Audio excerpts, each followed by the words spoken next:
Here it is, week 4, and we are just about halfway through the term because, of course, the class is 8 weeks long. Last week, we had a couple of poems, and we had a couple of stories, as we did in other weeks. But this week is different in that we are only going to be looking at some poetry. Now, poetry has a language and form all its own that is quite different from prose. Poetry is most often metered. It rhymes. Some poems have a certain number of lines and they have rhyme schemes, but not always. Free verse and blank verse doesn't rhyme, might have no meter, and yet that is still poetry. So what makes a poem a poem? Sometimes people write prose. In my prose and my short stories, I try to write poetically. But does that make my prose poetry? Does poetry have to have a certain form, regardless of whether it's metered or regardless of whether it rhymes? Now, I am going to admit that I am a poetry snob. And what I mean by that is I don't like greeting card verse.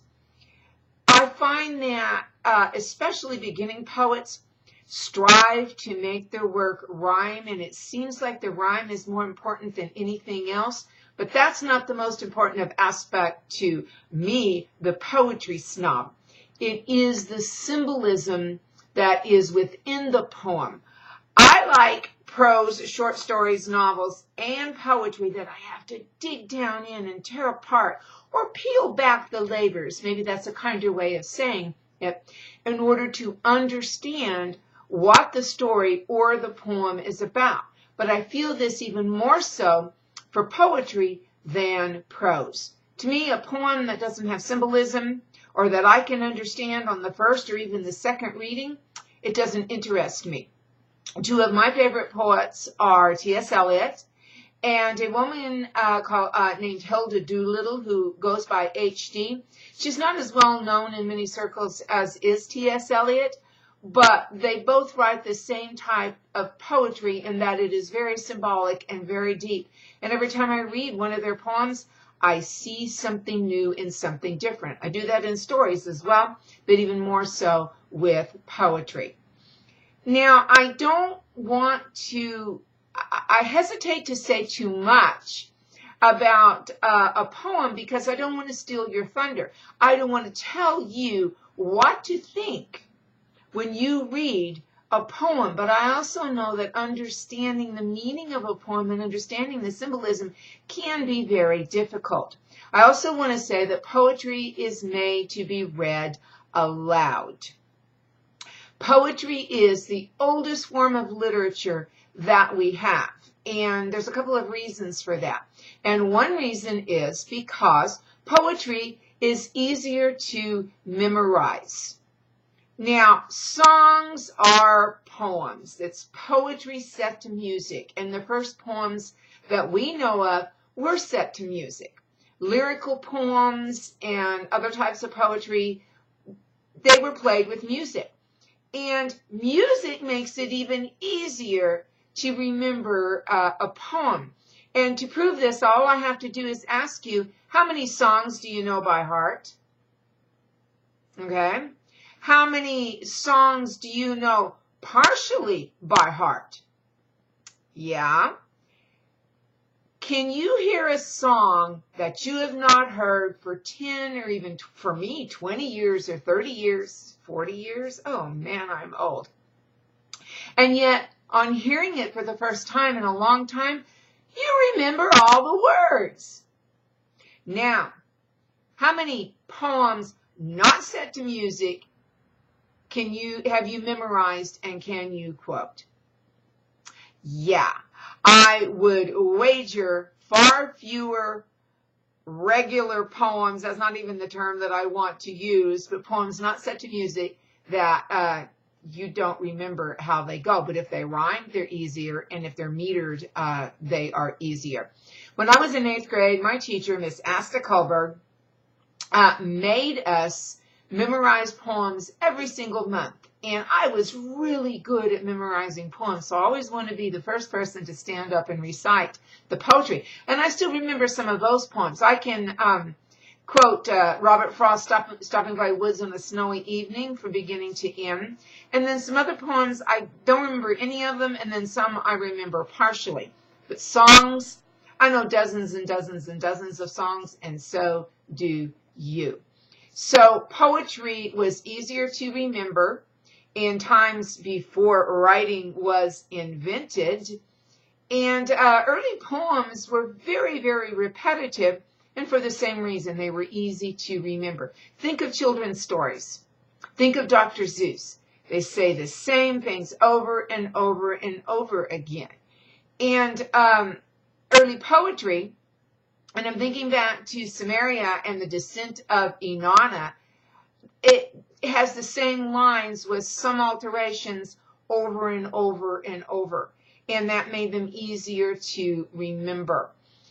Didn't mean that they didn't have prose stories, which would have been the first short stories that they told around the campfire or sat around the dinner table or gathered in great halls and told. But poetry was it.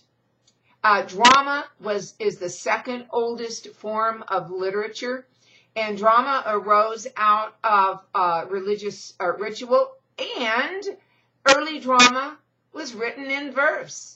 We even see that in Shakespeare. That wasn't early drama, but we even see that in Shakespeare. So that's a little bit of background of poetry and how it arose. And poetry was not only used to entertain, it was used to educate. So when people listened to Homer, if Homer existed, recite the Iliad or the Odyssey, they saw it as absolute history. They didn't see it as myth. It was history. Now, Homer, if he did exist, did not write the Iliad and the Odyssey. The Trojan War, even though the Trojan War wasn't like the war in the Iliad, had taken place at least 500 years earlier. So even Homer was reciting what he had heard, and even though he was blind, he did not have to see the poems written down because he heard them so many times. I'm going to read one of the poems that you were assigned to read this module, and I'm going to talk about it a little bit. But going back to what I said before, I don't want to talk about it too much because I don't want to steal your thunder or influence you unduly about what I think a poem means. But poetry is made to be read aloud, and I'm going to read Shakespeare's Sonnet 130 aloud. My mistress's eyes are nothing like the sun. Coral is far more red than her lips red. If snow be white, why then her breasts are dun. If hairs be wires, black wires grow on her head. I have seen roses damasked, red and white, but no such roses I see in her cheek. And in some perfumes there is more delight than in the breath that from my mistress reeks. I love to hear her speak, yet well I know that music hath a far more pleasing sound. I grant I never saw a goddess go. My mistress when she walks treads the ground, and yet by heaven I think my love as rare as any she belied with false compare. Now, Shakespeare wrote sonnets. Sonnets are 14 lines, always. That is the format of a sonnet. And the rhyme scheme is A-B, A-B, and C-D, C-D, and so on. And that means A-B, it means that the first, I'm sorry, I'm using my hand here. I'm pointing to the poem that I'm looking at on my screen, and I know you can't see it. But A would be a certain rhyme, B would be a certain other word, and then you would repeat that, sun, dun, red, head. But I'm not going to go into the mechanics of the poem too much because I want to talk about the symbolism. Shakespeare is talking about his love here, at least one of his loves, and she is the Dark Lady. He wrote quite a few sonnets about the Dark Lady. But the picture he draws of her is not very complimentary. He is not saying she is beautiful. He says that her eyes are not like the sun. Her lips are not all that red. White skin was very popular in Shakespeare's time, but he says her breasts are done. She is a dark lady. She is tanned. Perhaps she is even black. We don't know. But he's not giving the standards of beauty in his time, not attributing those standards to this woman. He says that perfumes smell better than she does, and even her breath, the breath that from my mistress reeks, that is not complimentary at all. So we have come to expect that a love poem is going to extol the beauty and the virtues of the beloved. And usually it was a man writing about a woman.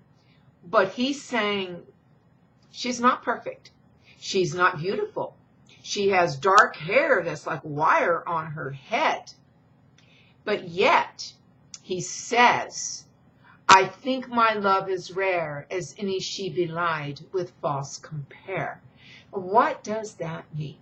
Well, I'm going to tell you what I think it means.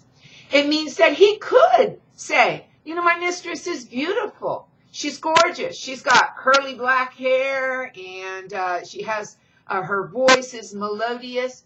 But he said, I don't have to do that. She is fine just the way she is. No body shaming here, no breath shaming here.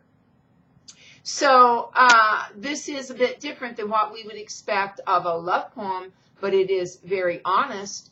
And what are we to understand about this? What analogies or what conclusions should we draw from a poem that paints such a stark picture of a woman? What does it say about love and attraction? I'm going to stop there, and the information below has the deliverables, and there is no discussion this week. And you'll be working on, okay, I've already lost my my deliverables, so I'm not going to say what you're going to be working on, because I can't remember if there's a milestone coming up or not, but I don't think so. But let's get on with it, and I'm going to stop babbling.